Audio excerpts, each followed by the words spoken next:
Good afternoon and welcome. I'm Jennifer Walker, Director of Quality and Care for Danone North America. That means my team is responsible for monitoring and driving improvement in milk quality and animal welfare for the nearly 700 farms in our supplier network from Maine to California.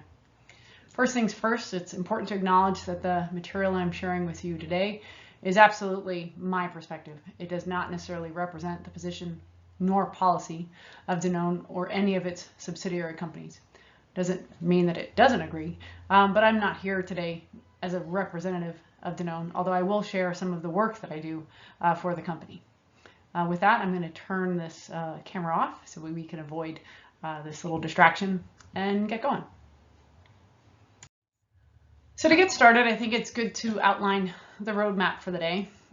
Another disclaimer, I'm not an economist, not a farmer, not a climate change expert, nor a sustainability expert. I'm a cow vet that has an advanced degree in epidemiology, as well as animal welfare and policy, and who applies that to my life's work to improve the welfare of animals in production systems. What I present here today is simply how I think about it, how I try to fit all of these puzzle pieces together. I do not claim that it is right nor wrong. What I hope to do is to kind of ground ourselves or spark conversation amongst us or within our own minds about what it means to feed this world in a compassionate and humane way. So first we need to make clear the expectations for this time we're going to share together. Then we'll define the goalposts, which I've kind of already hinted at, and then we'll lay some ground rules because I think it's important that we agree on the ground rules before we begin this journey. And then we'll talk about the playing field. What are all the things out there that we have to confront, all the challenges, the hurdles and boulders, whatever you want to call it. In corporate speak, we refer to them as headwinds. And so, and then we'll discuss the playbook and sort of propose a game plan. First, the expectations. So I've already got some of that covered. I introduced myself. You know who I am. I've provided you relevant so-called qualifications. Now we want to set the expectations for the day.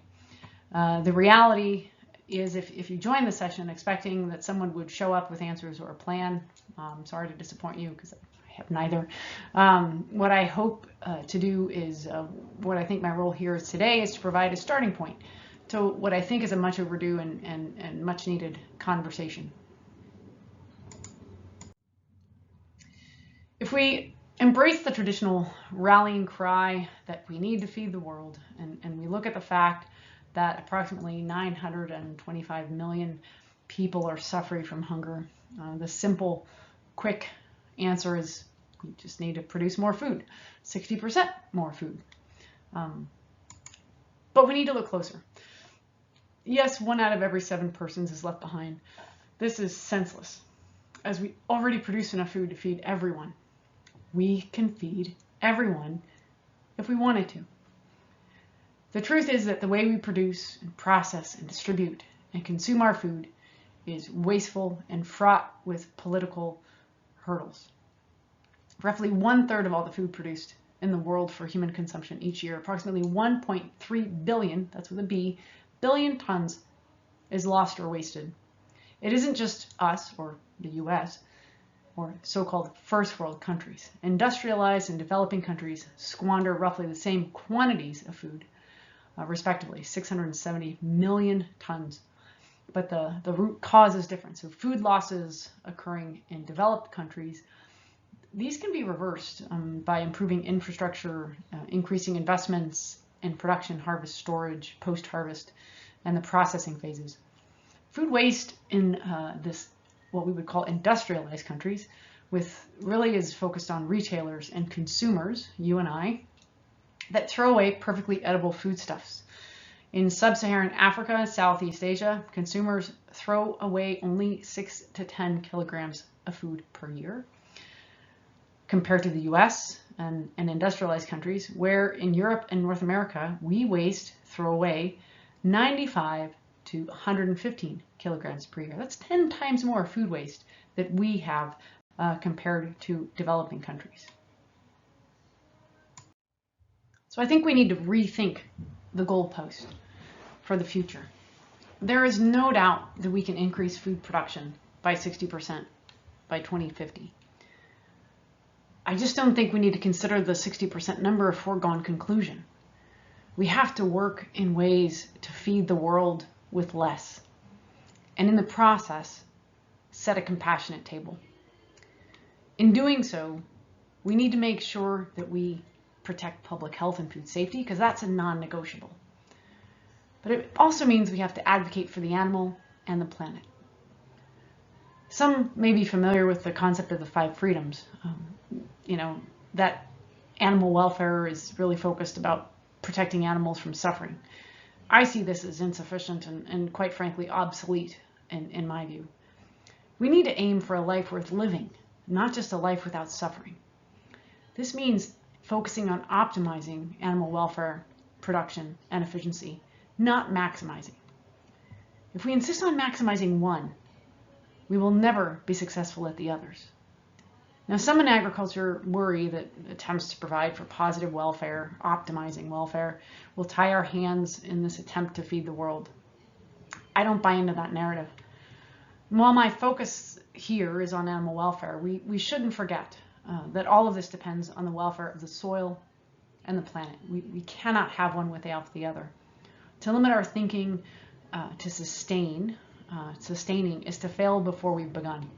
We need to rebuild. We need to regenerate. We need to restore. We can't keep doing as we've always done and expect a different result. Ground rules. I don't think we talk enough about the ground rules. I think there is a lot of passionate, smart, well-meaning people that start talking about this topic and we kind of get sideways. So let's establish some rules to this rumble. First, moral judgment is suspended. This is not and cannot be a debate about whether animal agriculture is okay. If you choose not to eat animal-based products, I am okay with that. If you want to invest your energy trying to get folks to stop eating animal-based products or using them, I'm okay with that too. But my job, my life's work is focused on improving the welfare of animals in production systems for as long as they exist. And from what I can tell, it's going to be a long while. Rule number 2. We need to be honest in that morality and agree that none of us gets to pretend that our use of animals, our benefiting from them, does not impact them in some negative way. I would argue that this moral honesty doesn't only apply to farmed animals. It extends to our pets, whom we by and large keep for our own personal enjoyment and benefit. In fact, it extends to our place in the world, understanding that whether it's in the development of land to raise vegetables and other crops, to develop recreational parks, multi-level greenhouses, or even our suburban homes that now encroach on fox, bobcat, and bear habitats at an alarming rate, that our use of the planet at large has a negative impact on animals and the planet. So let's not pretend that we live in some sort of magical place where we exist, that there's nothing but unicorns and rainbows, and that we are not a burden to the planet and its creatures. We are the problem. Rule number 3 is acknowledging and accepting that animals matter. Accepting that while we grant permission to benefit from animals, we are not granting permission to exploit them. I suggest that this is our professional and, I would argue, humanitarian duty, and that's to minimize those negative impacts wherever and whenever possible, within whatever systems that allows for their use.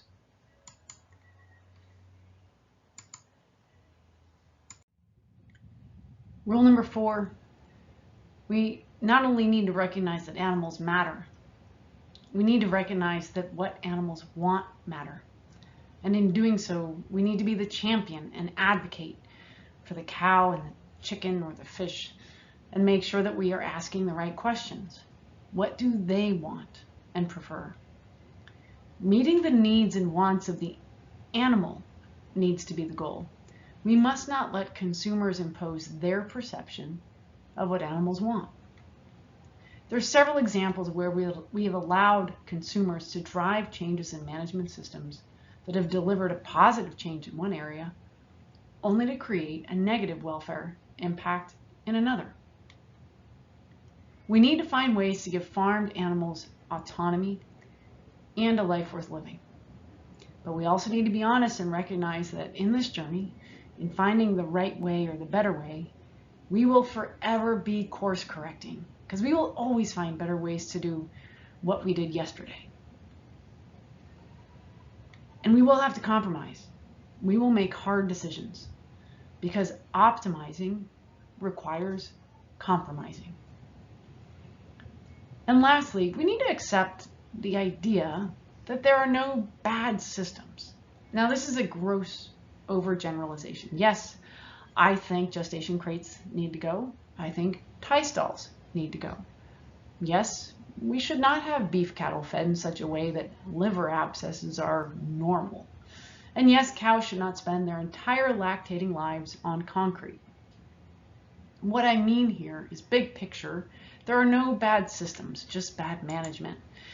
And I'm system size agnostic, so talking small farm, large farm, family farm, CAFO, none of that matters in providing good welfare. Pasture access or outdoor access is not a promise of good welfare. A confined barn with the best cow comfort systems in place is not a promise of good welfare. Cage-free is not a promise of good welfare. In fact, adopting cage-free systems, we introduced new welfare challenges. The reality is we need to raise animals in all sorts of climates and geographies, and each presents unique challenges. We need to adapt and innovate, because if we're doing in 10 years what we're doing today, we have failed us and the animals.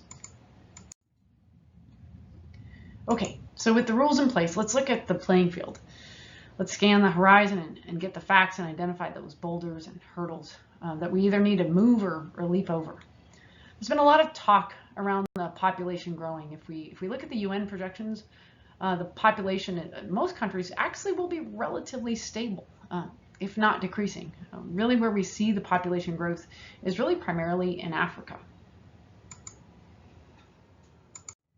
What I think is more important than focusing on population growth is urbanization, growing urbanization.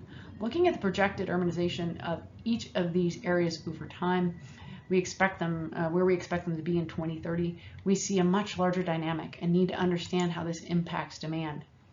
The production of food is expected to experience this greater increase really due to increases in wealth and economic development. Relevant here is the fact that production will be driven by consumptive preferences, which will likely shift towards animal protein and milk in addition to fruits and vegetables. Now, who am I to tell people in developing countries and economies you can't have milk or yogurt or steak? Are we going to create food systems that are even more dramatically staggered or organized by the haves and the have-nots? I hope not. These facts have fueled anxiety for some seeking to improve animal welfare, but I see it as an opportunity.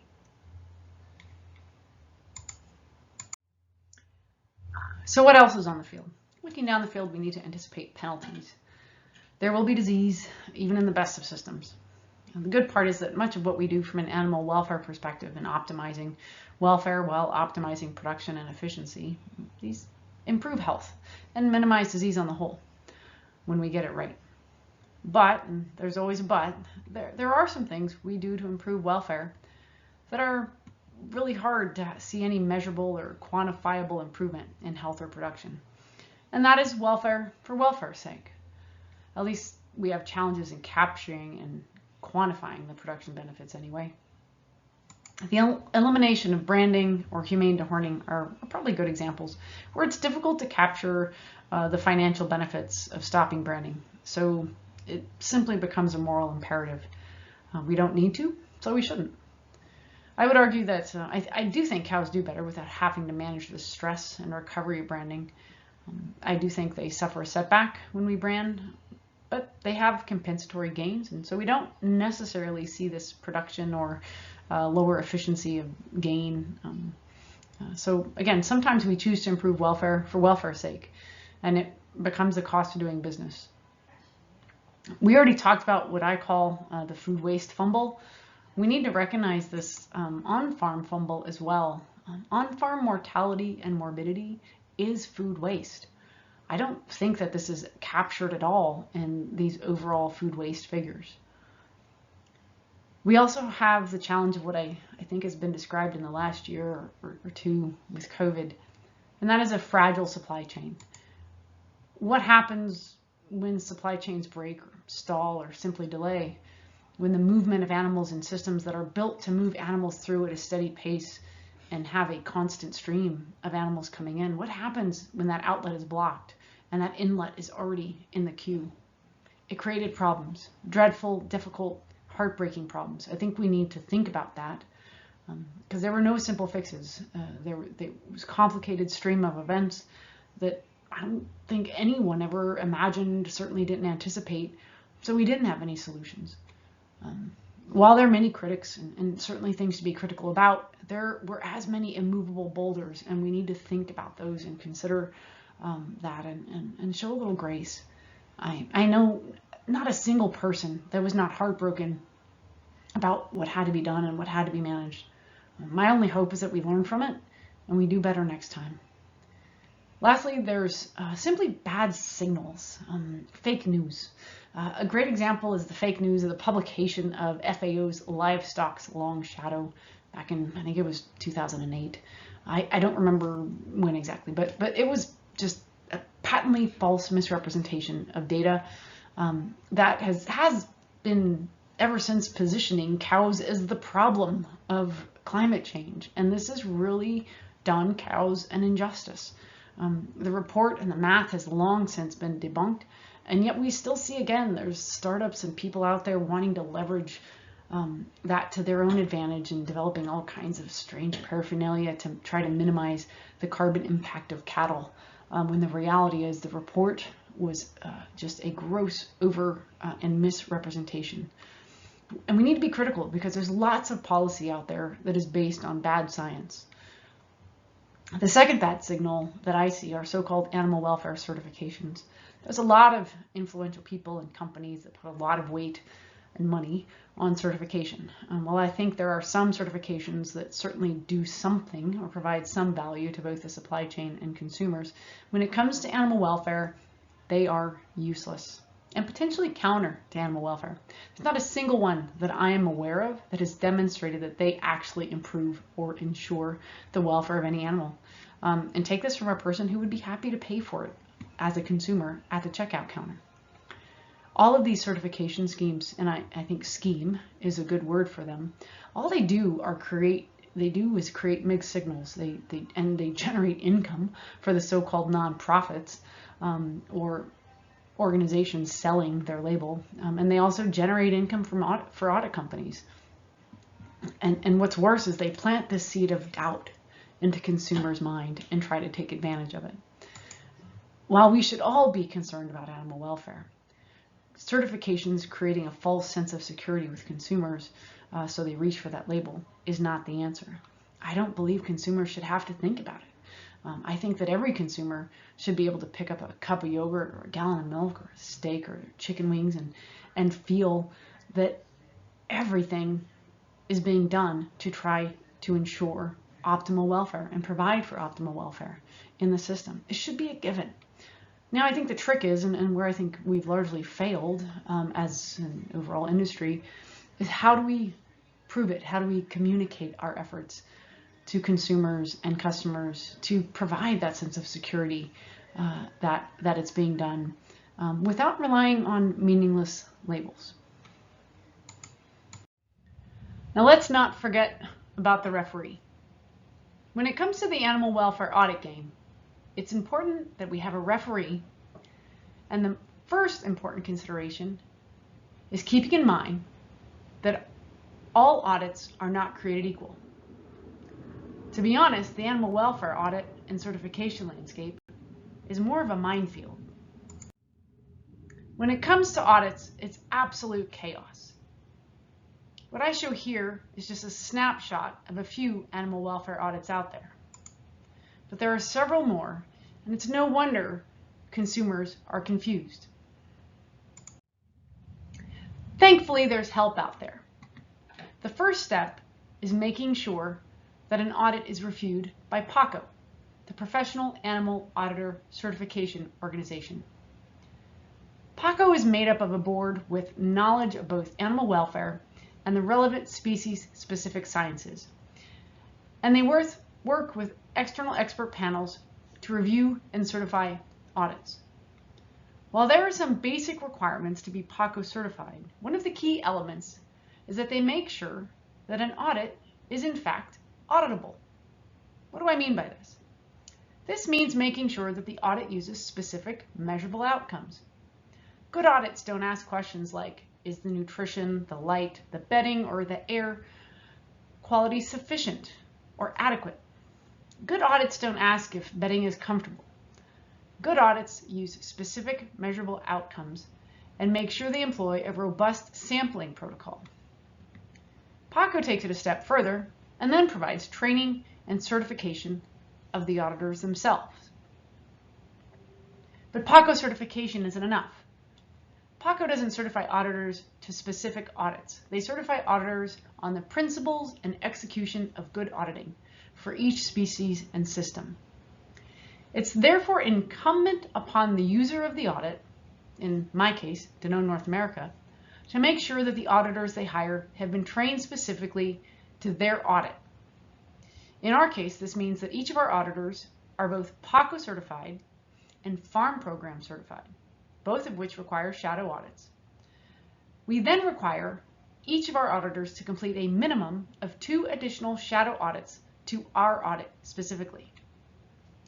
Once certified, calibration is done a minimum of twice a year.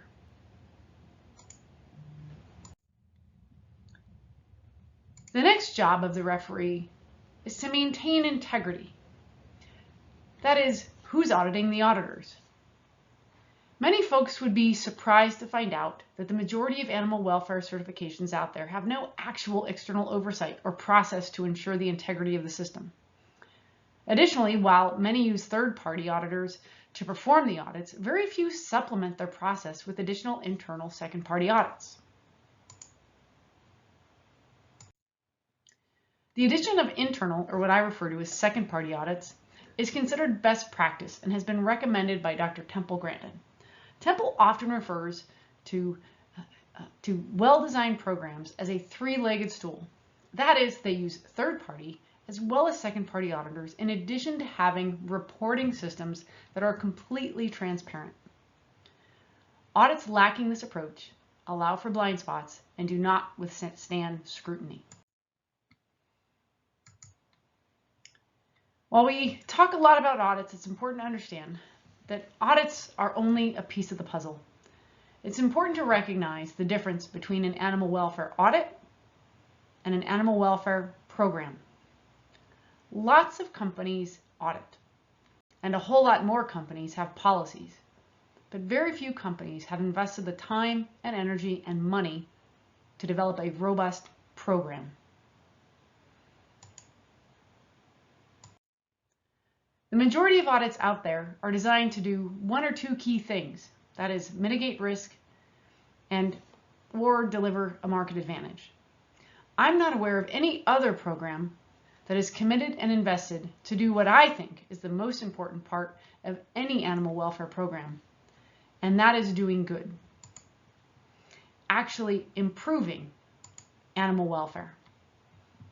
And that's what we are endeavoring to do at Danone North America. But it's not enough to say you're doing good. You have to prove it. That's where the rubber meets the road. A good animal welfare program invests in transparency as much as they invest in the audit paper, committing to and providing a platform where progress and results will be shared, good and bad, as this is essential to a meaningful animal welfare program. So now the playbook. What does that look like? So what does this playbook look like? Let's first talk about the playbook and recognize that it's a book.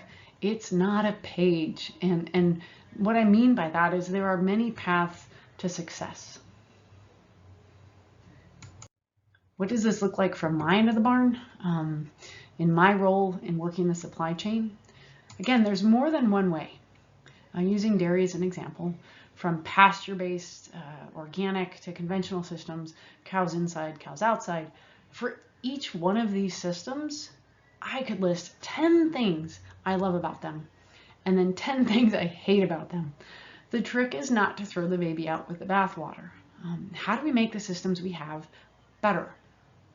How do I find ways to create shade on pasture for cows that is manageable, that doesn't create other problems like mud? In a confined system, how do I take advantage of all the wonderful things we get in that barn with shade, the fans, the cooling, the big, nice, comfortable beds? But recognize that cows, they like to go lay down in different ways with their friends. How do I get them off concrete? And how do I make sure that dry lots don't become mud lots? How do I provide better ventilation and cooling? There's more than one way to get there, and there's no one right system. The critical play in this playbook, or critical to understanding, is that audits don't improve animal welfare. People do. You need to have a team of champions. BOTG. What does that mean? Boots on the ground. It means having a staff of trained, passionate, compassionate, empathetic cow champions that understand that change happens through people. Change doesn't happen because of SOPs or paper checklists. Champions understand how we make the program and policy come to life. This requires a trained and dedicated staff to follow up and follow through, because every audit creates work. Audits don't improve welfare. Again, people do. The audit is just the measuring stick. That's all it is. It tells us where we need to focus. And the reality is we may only pick a few things to focus on, because focusing on it all is simply overwhelming. The third play is making sure we understand that we can't run the playbook for the first time at the Super Bowl. We need to practice muscle memory, understanding that creating a habit of compassion takes time and practice. We have to practice, repeat, and do it over and over, because that's what delivers results, both on the farm, with the boots on the ground, working with the farm. It's not a one and done. And everyone needs to understand that this investment in time that it takes to create this habit of thought and compassion, this is probably our most difficult play.